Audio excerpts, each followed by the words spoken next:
তুই গাছ দেখতেছিলি নাকি ওই ছেলেটাকে দেখতেছিলি? তুমিও দেখেছ ছেলেটা কি সুন্দর, ছেলেটা কি হ্যান্ডসাম, কিন্তু প্রেমে পড়ে গেলাম। বেশি পাকা পাকা কথা বলা শিখে গেছিস কিন্তু। যা নিচে যা। কে আপনি? কে আপনাকে তো আগে কখনো এখানে দেখি নাই। আর তুই এসব কি সব খালি গায়ে ছাদে উঠেন কেন আপনি? হ্যাঁ, আশেপাশে মানুষজন থাকে না, ছাদে উঠে না? এই যে বাচ্চাদের ছাদে উঠে না, অসভ্য কথাটা। আমার ছোট মেয়ে ইরা, ওর সামনের বুধবার জন্মদিন, তুমি কিন্তু রাতুলের সাথে অবশ্যই আসবা। আমি কিন্তু আপনার জন্য ওয়েট করবো। ওকে, আসবো। গত মাসে সবাই মিলে মিটিং করে সিদ্ধান্ত হয়েছে সকাল 9টা থেকে দুপুর 2টা পর্যন্ত ওই জায়গা আমার। আমি এটা মানি না। এখন তাড়াতাড়ি সন্ধ্যা হয়ে যায়, আর আমার ঘরে মানুষ বেশি, আমার সময় বেশি লাগবে। মদের মূল্য পাইছে। 3 মাসের চুক্তি হয়েছে, দুপুর 2টার 1 সেকেন্ড আগেও ওই জায়গা আমি ছাড়বো না।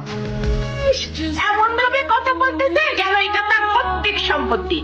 ভুলে যাবেন না, ওই জায়গার উপর আপনার যতটুকু অধিকার, আমারও ঠিক ততটুকু অধিকার। ওনারা কি জায়গা জমি নিয়ে কথা বলতেছে না? এরা দুজন কি বাগে চোখে জায়গা কিনছে? স্যার, সিনেমাটা দেখতে থাকেন, উপভোগ করুন, একটু পরে নিজেই সব জানবেন।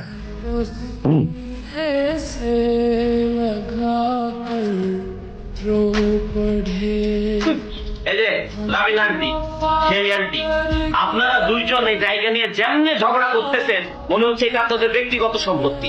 এই জায়গার উপরে আপনাদের দুইজনের যেমন অধিকার আছে, মনে রাখবেন আমাদের সবার ঠিক তেমনি অধিকার আছে। আমি এত কিছু বুঝি না, পুরো জায়গাটাই আমার, কোনো ভাগাভাগি হবে না।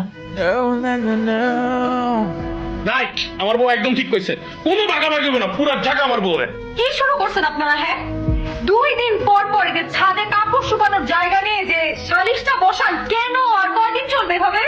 আর এই যে সুবিধা ভাবি, দিনে আপনার কয়টা শাড়ি ধোয়া লাগে? হ্যাঁ, মজিদ, এতক্ষণ কি কাপড় শুকানোর জায়গা নিয়ে কথা হইতেছিল? খোদার কসম, একটা বিল্ডিং, তার মধ্যে একটাই ছাদ, এত কাপড়ের জায়গা হয় সেখানে? আপনাদের বারান্দা নেই? বারান্দায় একটু কাপড় শুকা দিতে পারেন না? সবাই একটু মিলেমিশে থাকলেই তো সবকিছু ম্যানেজ হয়ে যায়, তাই না? কেন শুধু আমাদেরকে কেন বলতেছো? ছাদে কাপড় শুকানোর জায়গা নেই, এই বিল্ডিং এর সবচেয়ে বেশি কাচাল তোমার মা করে। যেমন শাশুড়ি, যেমন বউ, তেমন মাইয়া। এই মহিলা, অসভ্য মহিলা, এই কাপড় শুকানোর জায়গার ভাগাভাগি নিয়ে আমার কান্তাছো কেলিদা। এর মধ্যে আমি কি করলাম? হ্যাঁ, এমনি আমি মাথার ব্যথায় ছাদে উঠতে পারি না, আর আমার বিয়াটা ডাকানি করে।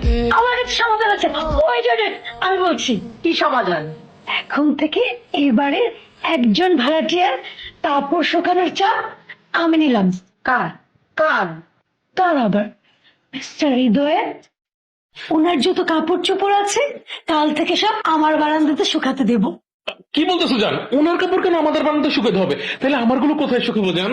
তোমারগুলো অনেক বড় বড় না, ওগুলো ছাদেই শুকাতে দিব।